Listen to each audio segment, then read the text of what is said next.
Have you been cheating all this time? Out of nowhere, my husband, Michael, blurted out the words, looking at me as if he wanted me to deny it. "You must have hired a detective." Pictures of my partner and me entering a hotel. Photos of us walking arm in arm, snuggling close. The conclusive evidence was already in place. Maybe he was hoping I would apologize and cling to him. "Yes, just as you found out. But there's one thing you got wrong. This isn't an affair. It's serious." Finally, Michael could no longer face me and looked down. "Let's get a divorce." Understood.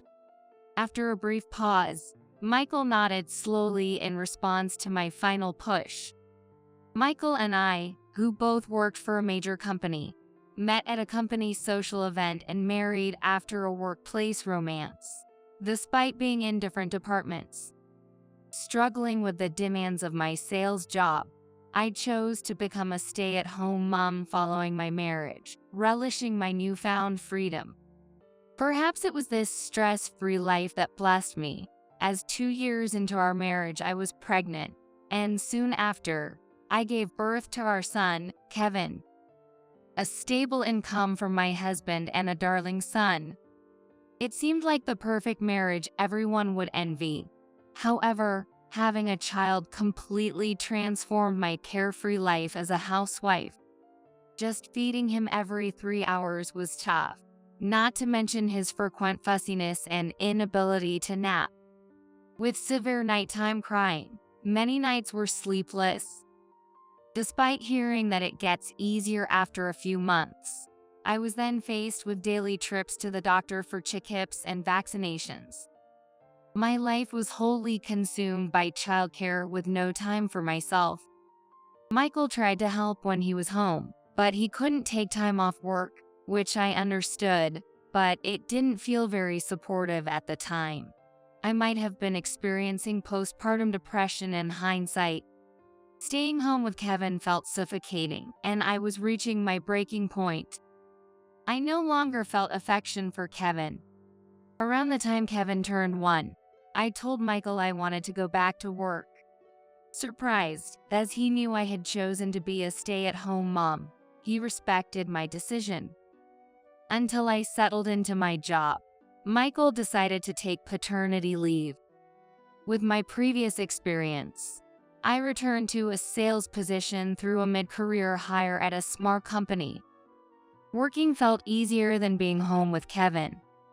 Seeing me happy to go to work, Michael suggested that we both work and raise Kevin together. Once his paternity leave was over, he planned to put Kevin in daycare, showing me several nursery websites. I gladly agreed to his proposal and threw myself into my work more than ever. However, at my new job, I met an entrepreneur who was irresistibly charming. He was about the same age as Michael and had started his own business, which only added to his allure. Our conversations quickly shifted from business to personal, and I found myself agreeing without hesitation when he invited me to dinner. I justified it to myself as just work, and nodded without hesitation. The upscale restaurant was not a place for children, and that left me in a dreamy state. It didn't take long for me to remind myself that I'm not the type to just cater to Kevin. That evening, we checked into a luxurious hotel. By morning, Michael and Kevin had completely slipped my mind after a passionate night. Returning home the next morning, wondering how to explain my absence, Michael greeted me with a smile. Hard day, huh? I heard it was urgent client work from a colleague. The shower's ready. Are you going to hop in? Stunned by his response, I discreetly contacted the man. Apparently, his secretary had pretended to be a colleague and informed Michael. His thoughtfulness made me feel like a princess.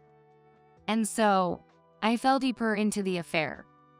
He always seemed to care about my feelings and my family, making him indispensable to me. With him, my life could be happy. To the point where it's so believable. That's why I stopped caring about hiding the affair. Getting caught might even be better. I was ready for divorce if it came to that, because I felt so.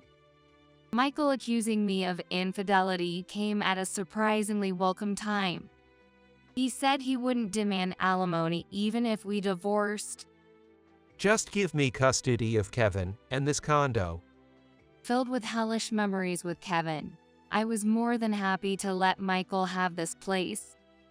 The divorce proceeded smoothly, and I quickly moved to my new partner's high-rise apartment. Living in his penthouse, he celebrated our divorce becoming final with champagne. Let's celebrate our own marriage in a year. He proposed, with the sparkling city lights as our backdrop.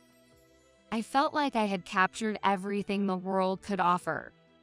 Having remarried to the entrepreneur, I returned to being a housewife and enjoyed my happiness. However, his wish for a child was a concern. More than 6 months after our remarriage, there was still no sign of pregnancy. With Michael, I had gotten pregnant naturally at just about the right time. I had been tested before and was told I was quite fertile. Honestly, I suspected the problem might be with him. When I mentioned this, he exploded in anger. Are you saying the problem is with me? That I can't have children? His fury was so intense that further testing seemed out of the question. Seeing him lose his composure was shocking. I had never seen him unravel before, but any deviation from his plans seemed to make him unstable. Maybe I had made a mistake. This remarriage might have been a mistake. I didn't want to think so, but I was beginning to realize it somewhere deep inside. As the days without a child continued, his behavior worsened. Eventually, we slept in separate rooms, and there were days I wasn't even sure if Robert was home. One day, a single phone call rang. It turned everything upside down. Hello.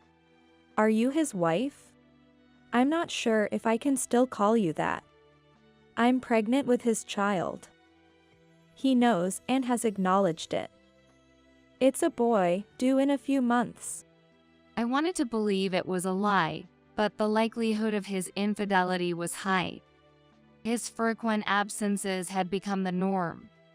Our relationship had grown so cold that he hardly looked at me anymore. But could the child really be his? No, that can't be. I muttered. Guess you'd know, being his wife and all. But honestly, it doesn't matter. He's acknowledged the child, she said before hanging up. As soon as he returned, I confronted him. The child's paternity is questionable. He wouldn't listen. There's a public image to maintain, so I won't divorce you. But the child that's coming will be my heir. It's because there's something wrong with you that this happened. I had no choice but to have a child with someone else.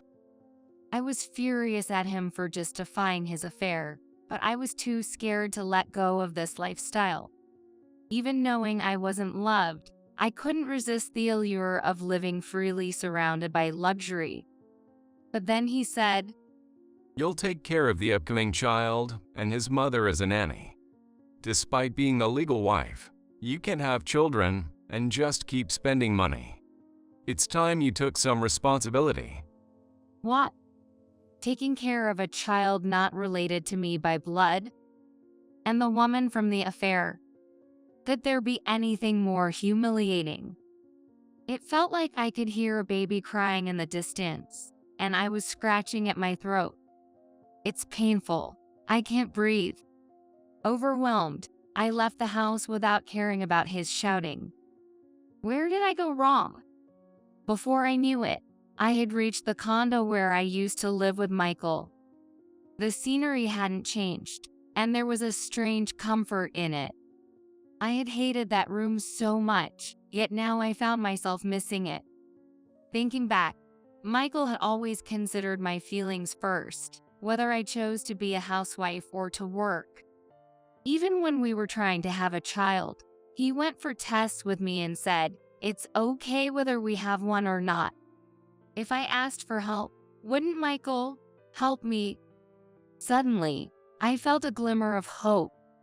As I look at the unchanged apartment, it almost feels like if I rang the doorbell now, Michael and Kevin would welcome me. That's how I felt. I hadn't seen Kevin for about 2 years, but suddenly I missed him terribly. No mother could stop loving her own blood-related child. Ma'am, are you going to ring the bell? As I hesitated over pressing the room number, a child spoke to me. I turned around, shocked. It was unmistakably my son. But now, had Kevin just called me ma'am? Kevin didn't recognize me as his mother, not even remembering my face. Despair struck me at Kevin's harsh words. Kevin is looking at me with a puzzled expression as I become speechless. Brenda. It's likely he followed Kevin. Out of breath, Michael stood before me. Michael. Michael lifted Kevin and gently scolded him. This isn't our home anymore. I was just looking. I like our new, much bigger house better. Mom's waiting for us, so let's hurry back. Yeah. And my little brother's waiting too. Hey, you're getting ahead of yourself. We don't even know if it's a brother or a sister yet. This heartwarming family conversation just passed through my ears. Michael and Kevin continued walking past me, ignoring me completely. I wanted a redo. I couldn't even get the words out.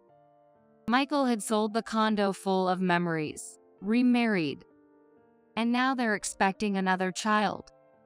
Michael and Kevin, the picture-perfect happy family.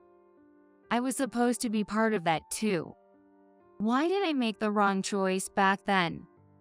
Faced with the hellish days ahead as punishment, I felt nothing but despair.